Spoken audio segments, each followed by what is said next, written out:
అసలు ఆడపిల్లల మీద అగత్యాలు కానివ్వండి, ఇంకోటి కానివ్వండి, ప్రతీదీ లైన్‌గా కనిపిస్తా ఉన్నాయి ఈ మధ్యకాలంలో.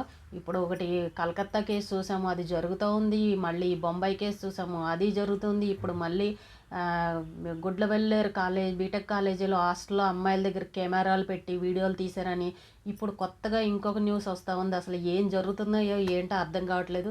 కావాలని ఎవరైనా ఇలాగా గవర్నమెంట్ మీద చెడ్డ పేరు రావాలని చేస్తున్నారా? లేకపోతే ఇంకేమైనా చేస్తున్నారా? ఇంకేమన్నా రాజకీయం ఉందా దీని వెనకాల? లేతే నిజంగానే ఇది జరిగిందా అనేదైతే ఒకసారి విచారణ అయితే ఖచ్చితంగా జరగాలి. ఈ రోజున పేరెంట్స్ కూడా వచ్చి అక్కడ మాట్లాడుతూ ఉన్నారు. ఇక్కడ స్టోరీ ఏంటంటే రకరకాలుగా చెప్తా ఉన్నారు. ఒక అమ్మాయి పొలిటీషియన్ కూతురు ఉంది ఆ కాలేజీలో. ఆ అమ్మాయికి ఒక బాయ్ ఫ్రెండ్ ఉన్నాడు. ఆ బాయ్ ఫ్రెండ్కి ఈ అమ్మాయి కలుసుకుంటూ ఉండేది. అక్కడ వీడియోలు తీసుకున్నాడు.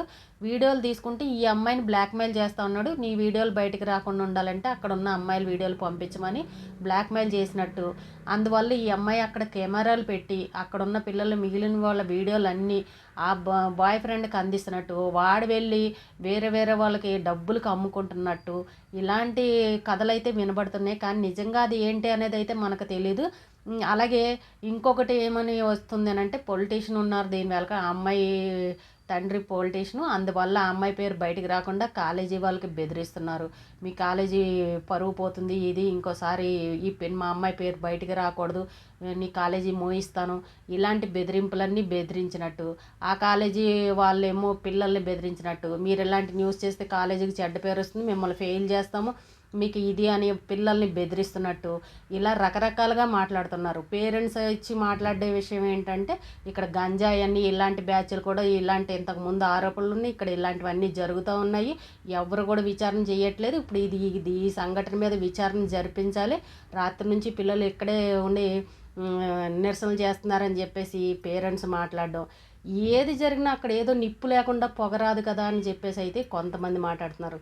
ఏదేమైనా కూడా ఆడపిల్లలు ఉన్న వాళ్ళకి భద్రత లేదు. ఇంటి దగ్గర ఉండి బయటికి పంపించామంటే క్షేమంగా రావట్లేదు ఎందుకు అని అన్నట్టు హాస్టల్లో పెట్టి లక్షల లక్షల ఫీజులు కట్టి అక్కడ అందరూ ఉంటారు, చక్కగా చదువుకుంటారులే, భయం అనేది ఉండదు, బయటికి రారు కదా అని అనుకుంటే అక్కడ కూడా భద్రత అనేది లేదు. ఆడపిల్లకి ఇంకెక్కడుందండి రక్షణ? ఒకదాని తర్వాత ఒకటి ఒకదాని తర్వాత ఒకటి జరుగుతూనే ఉంది. మళ్ళీ దీని వెనకాల రాజకీయ నాయకులైనా మామూలు సామాన్యులైనా పిల్లలే, ఎవరి పిల్లలైనా ఆడపిల్లలు ఆడపిల్లలే, వాళ్ళ పిల్లలకి భవిష్యత్తు ఉంటుంది, వీళ్ళ పిల్లల భవిష్యత్తు. ఇంకొక పిల్లల్ని ఇలా చేయడం ఎంతవరకు కరెక్ట్? పేరెంట్స్ కూడా పిల్లలకి ఇలా సపోర్ట్ చేయకూడదు కదా. మీ పిల్లలైనా వేరే వాళ్ళ పిల్లలైనా ఒకటే అనే భావంతో చూడాలి కదా. మీ పిల్లలు వేళ తప్పు చేశారనేసి వాళ్ళకి సపోర్ట్గా నిలబడితే రేపు వాళ్ళ పిల్లలకి తల్లిదండ్రులు ఇలాంటి పనులు చేయమని సపోర్ట్ చేస్తారా? చేశాక ఎవరి పిల్లలు వాళ్ళు కాపాడుకోవాలని అనుకుంటే అంటే మిగిలిన పిల్లలకి అన్యాయం జరిగినా కూడా మీ పిల్లలు బాగుండాలి అని అన్నట్ట. ఇలా చేస్తుంటే పిల్లలు చెడిపోక ఏమవుతారండి? ఆడపిల్లలు అయ్యుండి ఈ రకంగా చేయడానికి అసలు నిజంగా ఆ అమ్మాయికి ఎంత ధైర్యం ఉంటే అలా చేసింది. మాట్లాడితే బెదిరిస్తూ ఉందంట. మా నాన్న పొలిటీషియన్, మిమ్మల్ని ఏమన్నా చేయగలను, నా జోలికొస్తే ఇది అదని ఆ పిల్లల్ని కూడా బెదిరిస్తూ ఉందంట. అంటే మరి ఇంట్లో వెనకాల ఎంత సపోర్ట్ ఉంది అనేది దీన్ని బట్టి అర్థమవుతుంది.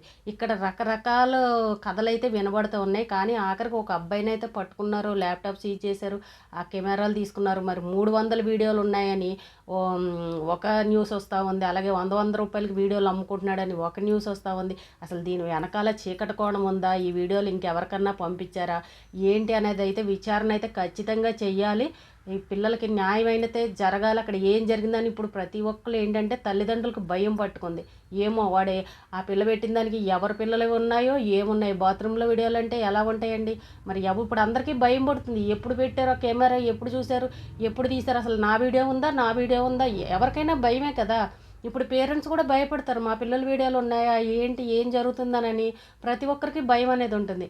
కాబట్టి దీని మీద ఖచ్చితంగా యాక్షన్ తీసుకుని విచారణ నిజాయితీగా జరగాలి ముందు. ఏదైనా సరే అది వెనకాల ఎంత పెద్దవాళ్ళన్నా ఉండనివ్వండి, నిజాయితీగా విచారణ జరిగి అసలు అక్కడ ఏం జరుగుతుంది, ఒకవేళ కావాలని ఇలా చేస్తున్నారా ఏమో, ఇవి కూడా నిజాలు కాకపోవచ్చు. లేకపోతే ఎవరైనా కుట్రపరంగా చేశారా, లేదంటే పుకార్లు పుట్టించారా, లేదా ఇంకా ఏంటి, ఏదేమైనా సరే ముందు అక్కడున్న పేరెంట్స్కి పిల్లలకి ఆ భయాన్ని అయితే పోగొట్టాలి ఖచ్చితంగా. ఎందుకంటే అక్కడ చదువుకోవాల్సిన పిల్లలు, వాళ్ళకి చాలా భవిష్యత్తు ఉంది.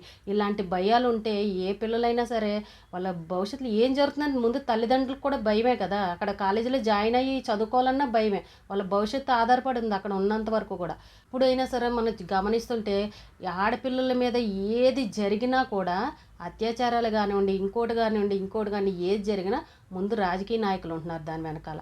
ఇప్పుడు ఏం జరిగింది, కలకత్తా సంఘటన వెనకాల చూసాం, ఈ బొంబాయి కేసులోనూ చూసాం, ఇప్పుడు ఇక్కడ చూస్తున్నాం. ప్రతి దాని వెనకాల కూడా రాజకీయ నాయకులు ఉంటారు. రాజకీయ నాయకులు ఉన్నారు అని అంటే ఆ కేసు అలాగా చల్లబడిపోతుంది. 4 రోజులు చెప్పుకుంటారు, ఇంకా అది అలాగా కనుమరుగైపోతుంది. ఇంకా దాని మీద ఏమీ ఉండవు, మర్చిపోవడమే అన్నట్టు. ఆ మచ్చిమరి కేసులో కూడా అలాగైంది. ఆ చిన్న పిల్లది ఆ కేసు అసలు ఏమైంది, ఎవరు దొరకలేదు, ఆ పిల్ల బాడీ దొరకలేదు, ఏమి దొరకలేదు. 4 రోజులు అని చెప్పుకున్నారు, అయిపోయింది, అక్కడితో మర్చిపోయారు. ఇప్పుడు ప్రతి దాని వెనకాల కూడా పొలిటీషియన్సే. ఏంటి అసలు నాకు అర్థం కావట్లేదు. ఇది ఏంటి, కావాలనే చేస్తారా లేకపోతే ఏంటి, లేదా గవర్నమెంట్ని ఏమన్నా బ్యాడ్ చేయాలని చేస్తున్నారా, లేదా ఒకదాని తర్వాత ఒకటి ఇక్కడ జరుగుతుంది అని అనగానే తెల్లారి మళ్ళీ ఇది వెంటనే ఈ న్యూస్ వచ్చింది అని అంటే ఏంటి కారణం? అసలు దీని మీద ఖచ్చితంగా విచారణ చేయాలి. ఈ పిల్లలకున్న భయాన్ని అసలు నిజంగా ఒకవేళ జరుగుతుందా, లేకపోతే జరిగితే ఏంటి, వాళ్ళకి శిక్ష పడేలాగా చేయాలి. ఎవరున్నా కూడా వాళ్ళని చూడకూడదు. పొలిటీషియన్లు ఎవరైనా సరే వాళ్ళు ఒక తల్లిదండ్రులుగానే భావించాలి తప్ప, ఈ సామాన్యులైతే పిల్లలైన ఒకటిని డబ్బున్న వాళ్ళు పొలిటీషియన్ పిల్లలైతే ఒకటే కాదు కదా. అందరినీ సమానంగానే చూడాలి. ఎవరు తప్పు చేస్తే వాళ్ళని శిక్షించే విధంగానే ఉండాలి. గవర్నమెంట్ చర్యలు ఖచ్చితంగా తీసుకోవాలి. అలా తీసుకోవాలనే కోరుకుంటున్నాం ప్రతి ఒక్కరు కూడా. ఇప్పుడు ఏ క్షణానికి ఎటువంటి న్యూస్ వినాల్సి వస్తుందనని భయం అయితే ప్రతి తల్లిదండ్రులను ఉంది. అసలు బాబోయ్ ఆడపిల్లలు వద్దు అనే పరిస్థితికి వచ్చేసారు ఈ రోజున. రోజుకి ఇదేనండి, రేపు మళ్ళీ కలుద్దాం.